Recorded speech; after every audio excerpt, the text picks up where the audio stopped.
welcome back to the UFP. If you've been up to date on my videos, and I truly do appreciate it, and if not, then welcome to the channel.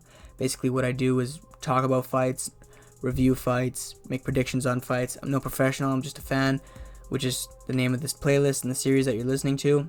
And that's the reason I haven't been making videos, is because of lack of events. But obviously this 249 card is an absolute beast of a card from top to bottom. You got names everywhere we go. And I'm going to talk about that card in the upcoming days.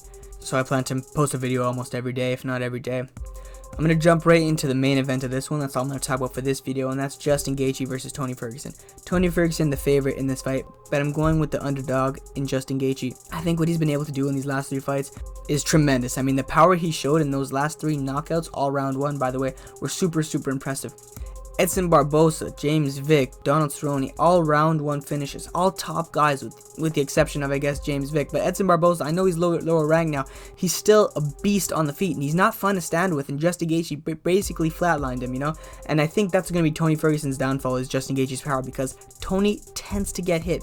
He hasn't lost like that, obviously, with his amazing fight win streak, but he tends to get hit, and I think if he takes one like that from a Conor McGregor or a Justin Gaethje, that'll be the end of the fight. I mean, Anthony Pettis rocked him pretty bad, and he managed to recover from that quick. I just don't think he'll be able to recover from a Justin Gaethje punch. I mean, look at this Edson Barboza knockout. Was brutal, absolutely brutal. Then Donald Cerrone, I mean, that didn't even look like they belonged in the same cage together. I mean, we saw what Donald was able to do against Conor, obviously less than impressive, and Tony Ferguson fight less than impressive also, you know? I mean, I'm a huge Donald Cerrone fan. He was the main event of the first UFC I've ever saw in Ottawa, so it kind of sucked to see him lose. And he's also on this card, but I'm also not super confident about his chances there, but I'll talk about that in an upcoming video. So I'm going to go with Justin Gaethje. Tony Ferguson, obviously very impressive, but Justin Gaethje, I think, gets this done by knockout in round 1 or round 2. However, I will say I think we're going to find out a lot in that very first sequence to see who takes that first step back, because both these guys tremendous pressure fighters. But like I said, I'm going with Justin Gaethje.